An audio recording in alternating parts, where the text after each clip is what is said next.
Today we will talk about very difficult and intensive negotiations that can lead to the ending of Ukrainian war. Is it possible to end a war in Ukraine?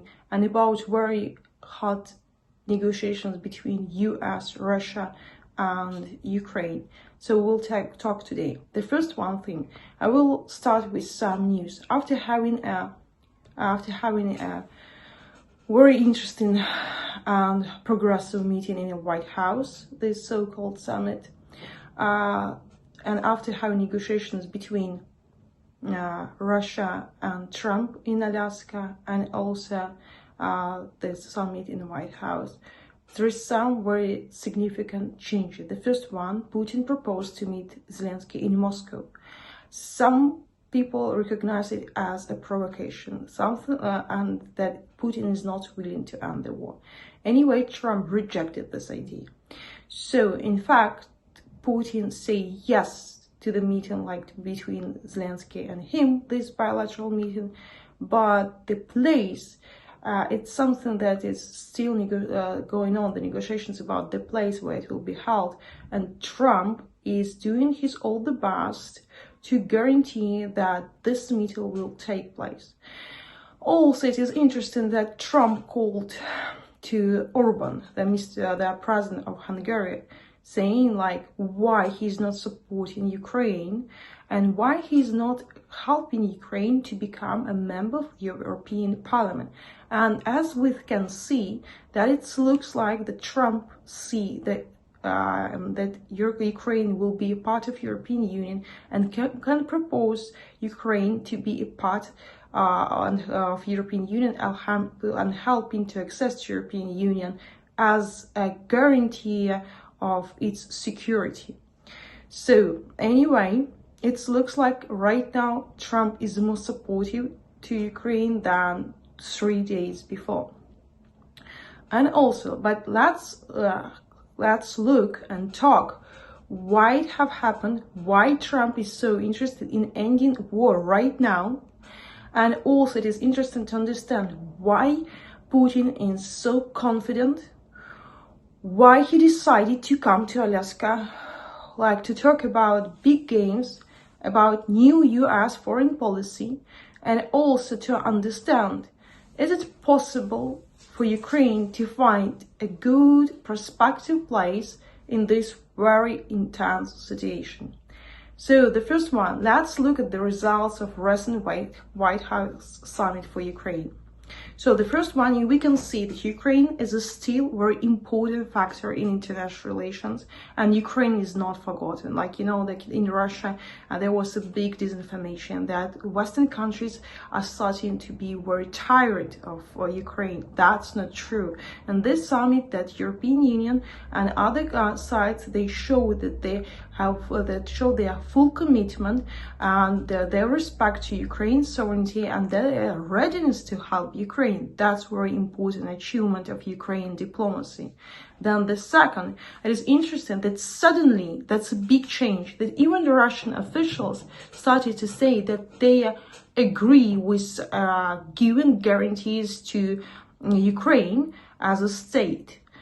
So, and that's something quite new, because in the beginning of the war, the Russia was honestly against any guarantees and was not even, they didn't have any perception of Ukraine as an independent state.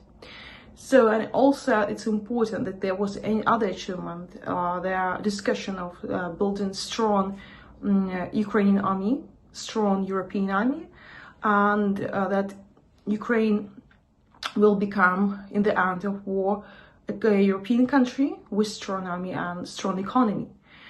So, but of course, Trump insists that he thinks that Ukraine should sacrifice some of territories. And the question, what kind of territories? It is quite understandable that Trump said that it could be Crimea, because he is not guilty in this, and Crimea will lost during Biden's administration. There's a hot talks over Donbass, and there was a situation when Zelensky brought another map showing that Russia didn't honestly occupy 20% of Ukraine territory. They occupied 18% in 2014, and since all these 3 years, during these 3 years, they occupied only 2% of Ukraine territories, showing that Russia has really, they're not progressive, and they have a serious problem on the front line, and Ukraine showing very strong resilience. That means that he will not give Donbass so easily as they thought in the beginning. So let's think why it happened. The first one, why suddenly Trump decided to have a new approach to Russia. From the beginning of Biden's administration, they took this heritage, post-Soviet heritage after the Cold War, and they were trying to isolate Russia. And right now it's looked that Trump is not willing to isolate Russia anymore.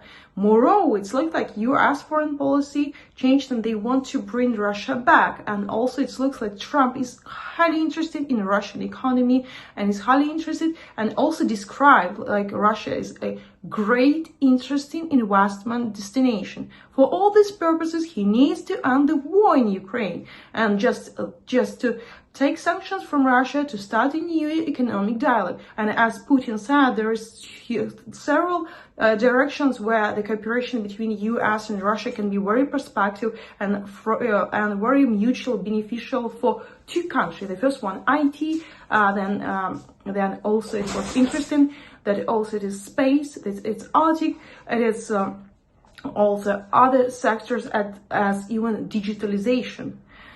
So we see that strange that before even this meeting in Alaska, there were several meetings. The first one in April, their president, the head of Russian Foreign Investment Fund, Kirill Dmitriev, he came to US and he built very strong personal links between different politicians from American side and Russian government. And honestly, Kirill Dmitriev prepared this meeting.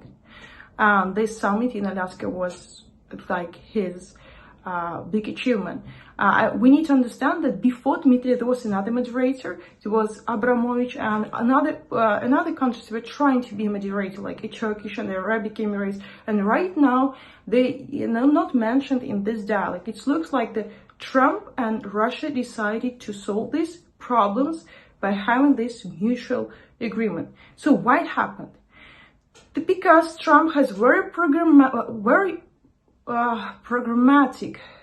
approach based on his motto that America first, and he's interested in building business more than making war. Also, he wants to have a Nobel Prize and saying like he wants to build a stable peace all over the world. And he's saying like as other presidents of United States, they were committed into interfering into international conflicts and into the war, and he doesn't want to create war. He wants to make peace negotiations all over the world. So he wants to be known for his peacekeeping efforts. And the second, that it is a big new trend that he is interested in rare materials, like rare resources in different countries. So he made several negotiations, not only Ukraine and deals. And right now, America is very interested in investing and having rare materials, rare resources in different countries. And Russia has a lot of potential in this sphere.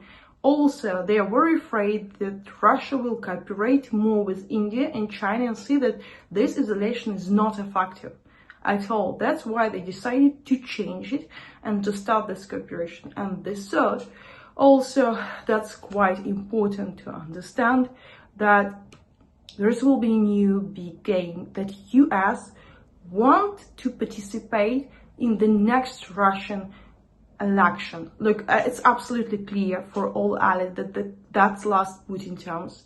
And who will be the next Russian president after Putin? The big question. If Russia will be isolated, there will not be any chance for American to interfere and have influence on this process. And right now, having such people as Kirill Dmitriev, who finished Harvard and Stanford University, and finding such allies who are interested in promoting American-Russian dialogue, this situation can be changed. So America is interested into a new approach towards Russia, and unfortunately in this big game Trump can easily sacrifice with Ukraine national interest. But let's say the truth, Trump is very programmatic, so he wants to have a balance of power inside the on the continent. That's why he will not let Russia to destroy Ukraine, and that's why he's so interested in strong Ukrainian army and helping Ukraine. So that's the game that US is playing right now. What about Ukraine? So let's discuss what the most significant gains, diplomatic gains that it achieved during this summit. And in fact, the first one that I said to you about strong army. So Russia said that they want to have the militarization of Ukraine, and this project that's failed. And right now it looks like the US and European Union are deepening military cooperation and also willing to invest in Ukraine's defense industry, because Ukraine showed excellent resilience and great experience in modern warfare, and also it has experience that neither US or European Union has. It is the lessons of this new modern warfare, and Ukraine is very good in producing drones. And also the US will give 100 billion as US security guarantees. So UK is going to do the same, and European Union. And the most important, that this summit is confirmed that Zelensky is his legitimacy, because Putin said before the summit that Zelensky has no right to have negotiations because his term is over and he's not legitimate at all. But this summit showed that Zelensky is a real leader, that it has respect from European Union countries and from US. And also Putin changed his mind. Before he said that he doesn't want to see Zelensky at all, and right now he's willing to see him. But and it looks like he's playing a tricky game, inviting him into Moscow. So let's see. Another question. The former President Trump stated that he would receive security guarantees, but not within the framework of NATO. Can we say that these guarantees will be officially announced, and how Russia will perceive these security guarantees? Of course, it's absolutely clear that Ukraine will not be a part of NATO, but it will be a part of a collective Western security anyway. And as I said, right now Trump is doing a lot to let Ukraine have its independent course, and Russia did not achieve a lot in this. So could the security guarantees become an obstacle in the ending of war? And there is a big question, will Moscow accept them or not? Okay, so the first one, I think honestly that Russia is ready to accept such kind of security guarantees, because Russia will understand that right now it's absolutely perfect time for elections in Ukraine, and it will start fighting with Ukraine with other means, trying not in a military means, but creating different political destabilization inside Ukraine. And also during the new elections that will take place after the ending of war, Russia will push their own pro-Russian candidates, pro-Russian allies, and pro-Russian narratives. And it looks very utopistic, honestly, and unrealistic, but Russia can achieve a lot by creating chaos and destabilizing Ukraine after the war, even more than during the war, because during the war, Ukraine people are united, they have a common enemy, they have a common threat, but after the war, it will be very hard for in a political situation in Ukraine. So, in your will, Ukraine will be able to, and also it's an interesting question, will be Ukraine able to regain significant territories? A question about territories is really important. Honestly, that people don't mention and don't say that Zelensky has no right to talk about territories and changes of territories or losing territories. The question of all territories can be solved between not only between Putin and Zelensky. According to Ukrainian constitution, the all territorial changes can be legal only if Ukrainian parliament will call a white national referendum, and the people of Ukraine will decide, are they ready to give territories to Russia or not? So the only object, and it's like the only subject of this talks can be Ukrainian parliament, and the only one object that can decide what kind of territories is sacrificed can be Ukrainian people. And that's mean that Zelensky right now has no any rights according to Ukrainian constitution to decide with Putin what kind of territories he can give or not. Why it's important? Because if you want to have long-lasting peace, we need to respect Ukrainian law, we need to respect Ukrainian constitution, and to create all conditions that next president in Ukraine, maybe in 5 or 10 years, will not say that's absolutely illegal. That's why we need to do this. And then to create conditions for long-lasting peace. And the question, like, okay, after all this, what next steps Kyiv will take following this White House, and what they will do to strengthen political and military position? Right now, we see that there is interesting stations going on. The Electoral Commission of the United Kingdom and Ukraine Central Commission have signed a cooperation agreement. That means that Western countries are ready for elections in Ukraine. And that's also interesting that, in fact, like, people are saying that United Kingdom is supporting another candidate, not Zelensky, but Zaluzhny, who was a former general, Ukrainian general, and was in the head of Ukrainian army for a long time. And anyway, that means that Western countries they are trying to build political stability in Ukraine during elections and after the war. And also right now what Zelensky is trying, he's trying to surround him with very important and very famous different militaries and create very good conditions for militaries to support him during the election. So what I'm thinking right now, that people and elites in Ukraine are willing to end the war and they are preparing for elections. You can see it in different tracks. And also we will think about how realistic the conflict between Russia and Ukraine, like just to end this conflict, how is it realistic to end this conflict between Russia and Ukraine? I think that's quite realistic. And what I expect from potential agreement between Russia and Ukraine, will it be reached? And like, where the meeting between Putin and Zelensky likely to take place? Look, honestly, I think there's two places that where this meeting can be held, in Geneva or in Budapest. Honestly, I think this will be Budapest, because Orban has good relations with Trump, Orban has good relations with Putin, and also because Hungary is important it's a Ukrainian neighbor, and also President of Hungary, he also supports Russia in different questions like the rights of minority, the rights of Hungarian language in Ukraine, the rights of Orthodox Church and other pro-Russian narrative. And that's why I think, honestly, I think that this this meeting will take place in Budapest, if Putin will agree on this.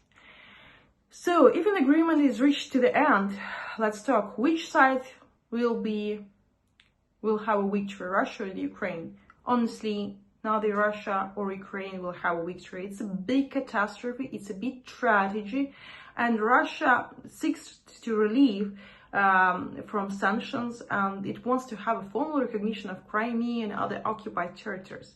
But look, the all objects of this war in 2022, or the root of this war, will not be undersold. Ukraine will stay very strong, with a strong army, with a further militarization. This will go on in this country. That creates a possibility for a new war, also a new escalation. So it's very hard to believe in a long-lasting peace. So, and what I await are the scenarios for the next phase. I am optimistic about the success efforts to end the war.